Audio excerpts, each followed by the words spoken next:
Haruyoshi Kuga, once the strongest exorcist, met his downfall due to his insatiable hunger for power. But even as he drew his last breath, he refused to give up. With a final spell, he reincarnated himself, swearing to become even more cunning and use his knowledge from his previous life to his advantage. In his new life as Saika Lamprogue, an illegitimate son of a noble family, he faced neglect and discrimination due to his lineage and lack of magical abilities. But Saika refused to be held back. Leveraging his past experiences, he made valuable allies and began to push the limits of his newfound power. However, he also knew that his past mistakes could easily catch up with him, and he remained vigilant to avoid repeating them. Mabel's eyes glimmered as she stood atop the mountain, watching the celestial bodies light up the night sky. Suddenly, she heard rustling behind her and tightened her grip on the knife in her hand. As she turned around, she saw a young boy approaching her, but she held her ground and stretched out her weapon in defense. Saika noticed her apprehension and raised both hands in surrender, assuring her that he meant no harm. After a moment of tension, Mabel lowered her knife, but kept her guard up. Saika, intrigued by her choice of weapon, noted that she seemed unfamiliar with using knives in battle, instead preferring heavier arms. She is surprised that he knows this about her as he looks into the sky. He is disappointed that the sky is so clear as he prefers a bit of clouds over the moon, because there is no mystique attached to night gazing if the sky is too clear. Mabel pointedly holds up her knife towards Saika and requests to know why he followed her if he did not come to fight her. Saika came to talk about her baggage, which may make him change his mind about his decisions.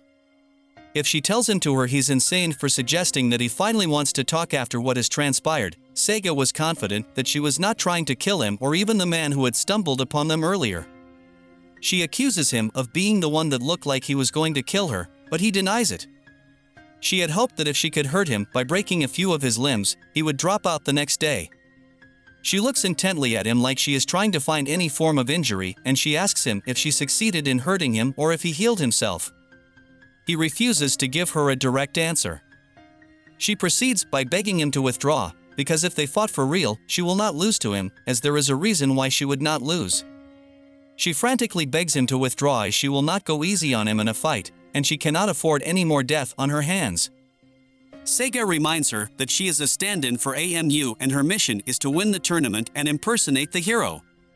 So that she can draw the devil's attention once again, Mabel is surprised that he knows something about her. He tells her that, even though it is her mission, her desperation is fueled by something else, and if she tells him what it is, he may withdraw as she has proposed.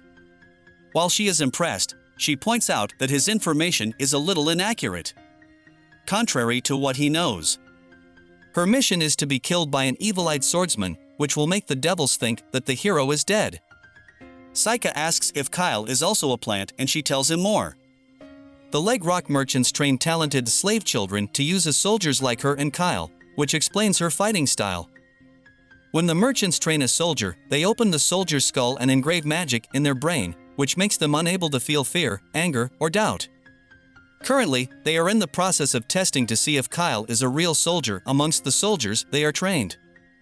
In groups of 4, and only one makes it to the surgery afterwards, he has to kill his remaining 3 friends, and by doing so he becomes a real soldier. Kyle has killed the other 2, and she is to be the last. She's determined to make it to the finals as a test or whatever she has to be to kill Kyle, because he killed her brother, who was a member of their group. Saga points out that she is lying. Apparently, Kyle is her brother, and before his surgery, he made her promise to him to rest if he changes his behavior. She firmly believes that the man fighting in the arena is not her brother because he would never kill without a reason, though she is unsure of where she can beat Kyle.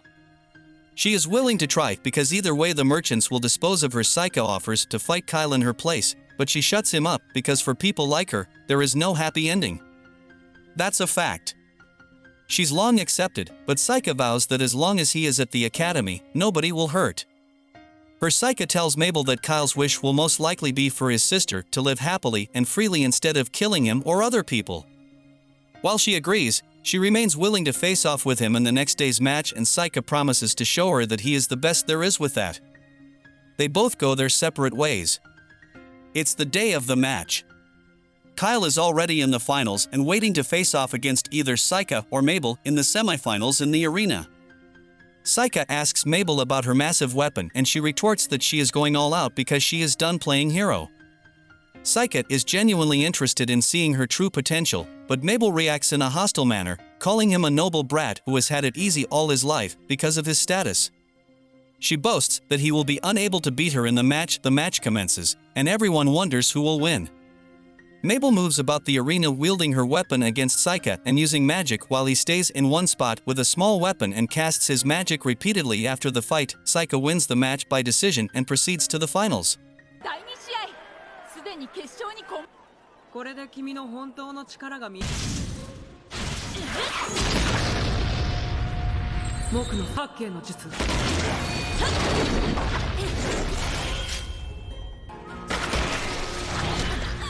よりずっと重いんだ同じ手を試合カイロのことは任せてくれ It is the first Imperial Arts of War tournament and Sega is for the championship against the evil eye killer Kyle inside the arena. Saika tells Kyle that he will not be facing Mabel, but Kyle is disappointed and asks to know if Mabel is still alive. Saika confirms that she is still alive, which means that Kyle will still kill.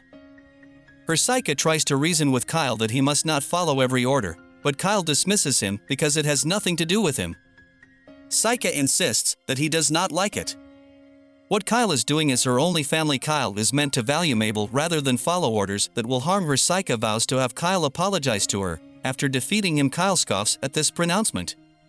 Just as the announcer declares, the fight open immediately. Saika sends the first spell to Kyle, but he bypasses it like it's nothing. Saika's mission is to make Kyle feel at least one emotion, but Kyle bounces every spell he sends to him and keeps on advancing towards him.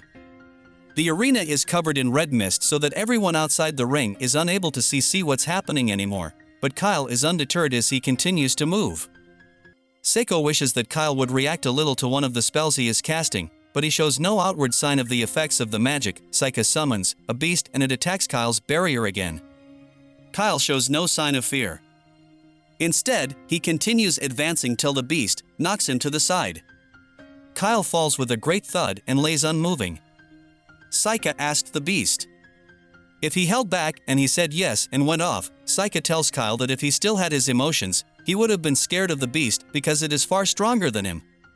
Suddenly, a curse begins to activate within Kyle and Saika breaks it away. Kyle lies on the ground, weakly as the curse refuses to deactivate.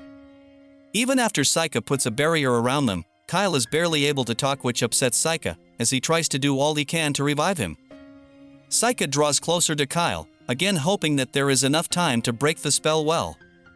Kyle opens his eyes and weakly tells Saika to help him apologize to Mabel. Saika is angry that they try to outwit him with a curse and promises to deal with everyone involved rising to his feet. His eyes begin to change to a shiny shade of red and everything starts to move in a circle around him. In his past life, Seiko was the strongest person. Therefore, raising the dead was easy for him. As everything starts to change, a figure appears in the trance as Saika begins the process and begs him to not do it because of the reason he reincarnated himself. Performing the magic will draw too much attention and questions about him, which they cannot afford to conceal his identity and hide his powers. She desperately begs him to reconsider his actions and asks if he has any obligations towards Kyle to make him do such a thing. Saika yielded to her pleas and stopped the process at the end of the match. They get Saika's word about Kyle's disappearance. The Emperor never showed up for the tournament, so his prize came from the organizers of the event. Saika politely declined to join the royal guard, but took the monetary gift. Saika hid Kyle's body in the void to avoid further questions and to give him a proper burial. Later he meets with Mabel and tries to explain to her, but she told him not to worry because she knew he would have curses on him. So she expected the outcome. Earlier at the arena, Kyle told Saika to give his apologies about the clover to Mabel. Though he has no idea what it means, he tells her during their meeting, and she becomes sober. Mabel explains that before Kyle's surgery, she owned a clover hairpin, which she loved so much, and Kyle broke it, which led to a fight. Mabel breaks down in tears as she recounts the memories of the fight with her brother over something so trivial. After calming down, she wonders what will become of her, and Saika tells her to go back and leave the academy and he will handle it. Saika leads Mabel to the academy where she meets with AMU and AFA after the match. He told them what happened while leaving out a few details. Just as Mabel turns to leave, AMU challenges her to a match, but she declines. AMU insists on the match and Mabel agrees. Before starting, AMU tells Mabel that she is not allowed to use magic and anyone who knocks out another's weapon is the winner. Mabel observes that AMU is now slower while Mabel is not allowed to use magic.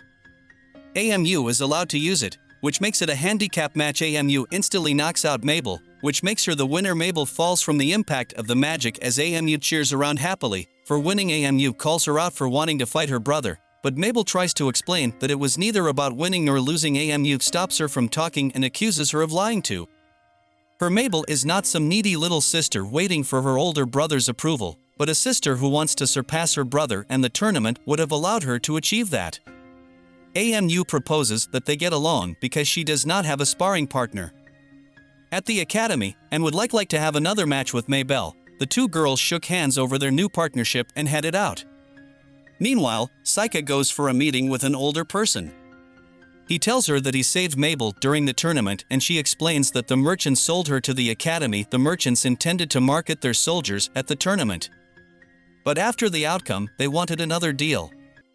The old lady tells Saika that Mabel is talented, but she has suffered too much and deserves a better life, which is why she is willing to give her a second life at the academy. After the meeting, Saika seeks Mabel out for her daily lessons, but Mabel feels like school is too much work and she cannot cope with it. Saika mandates her to study for her exams as she is doing poorly, and neither AFA nor AMU agrees to help her escape studying, which makes her weep. That school is too scary. Did you enjoy this recap? If you did, kindly like this video and subscribe to our channel so we can bring you the recap of the next episode. Until next time, do take care and stay safe.